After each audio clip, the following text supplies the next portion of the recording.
we have people who love gardens.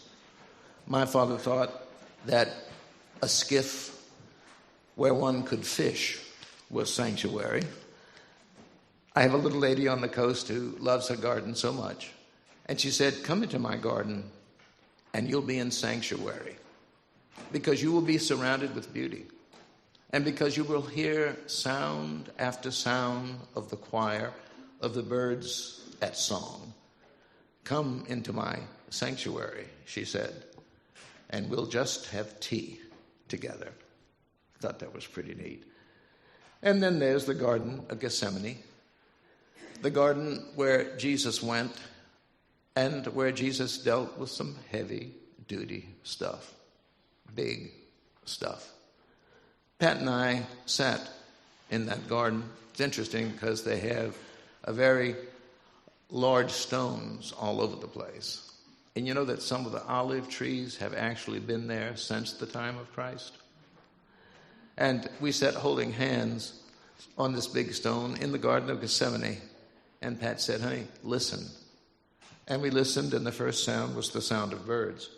And the next sound was the sound of the diesel engine of the bus that was just down the hill to our side. And at first I thought that might take away from it, but it didn't. And then we saw a Coke can, not very far from where we were sitting, right in the center of the Garden of Gethsemane. It's curious, because it still maintains its essential power. And you know what it is? The power of making the decision about what is the will of God for your life and for the life of others. Here comes Jesus into the garden, fully human, absolutely concerned, wanting to get a little help, have a little prayer time. Curious because he often chooses Peter and James and John. Realize how significant that is? Sons of thunder, James and John. Bad reputation disciples, James and John. Peter the Rock, who sinks rapidly. Peter the Rock, who in the end said, I'm not even worthy to be crucified, in the same fashion. Anyway, into the garden he comes, into the woods. Our master went clean for spent. And so he prayed that prayer, God, here's the bottom line. It's not my will, but thine. And you know that that is the difference between the flesh and the spirit. And that's the difference between the human and the divine. When one takes the deep breath and when one says either out loud or in the quiet voice of the soul speaking, I want what you want. Thy will be done. Whatever the cost, thy will be done. The beautiful garden is sanctuary, but the garden of decision is where we find God with us. Now, it's curious because if we look for our help only from our friends, we may be in trouble. It's not that Peter and James and John didn't want to be there. It's not that they didn't want to be for him. It's that they were human beings. I don't know about you, but I stand in the need of prayer. I don't know about you, but I need the grace of God.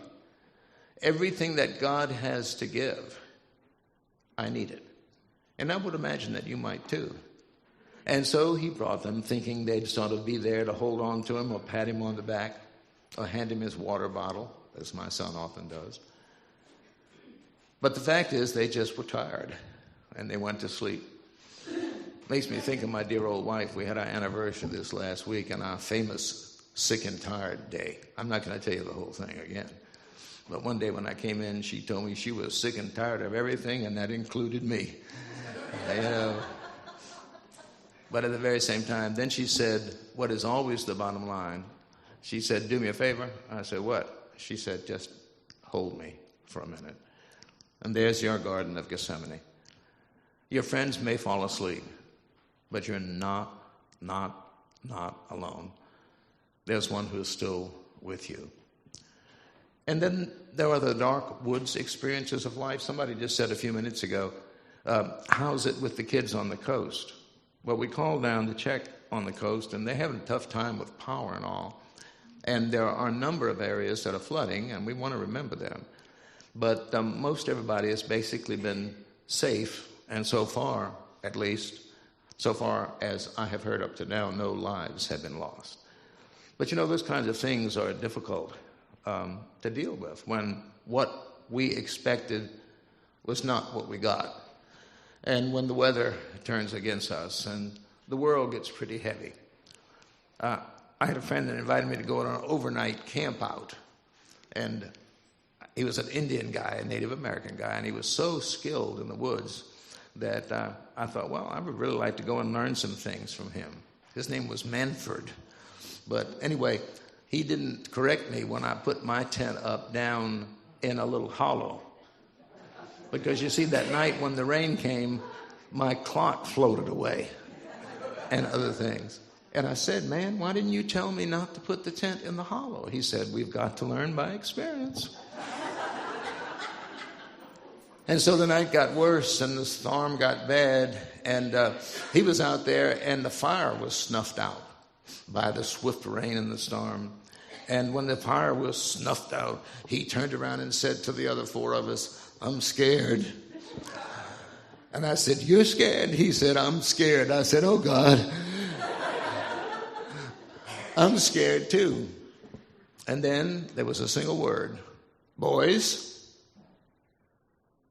And my dad stepped into the woods, out of the car, down the trail, into the woods. And he said, it's going to be okay. The storm's going to pass. I'll stay with you until morning. And he did. And it's just true.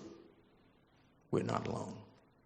Into the woods my master went, clean for spent.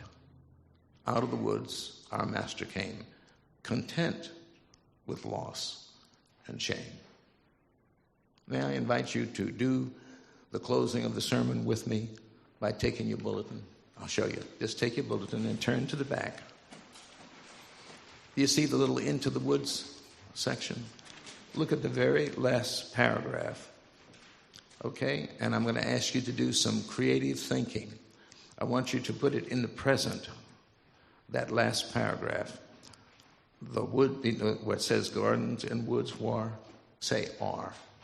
Just think about it. We're going to make it present. And if we say it wrong, no sweat, because this is the conclusion of the sermon. Let's do it together. That garden and woods are desperate and hard times, but the story is not yet done. The last verse not written, the one that shouts across the ages, God is with us, we are not alone. The graceful and the good will rise again. Amen.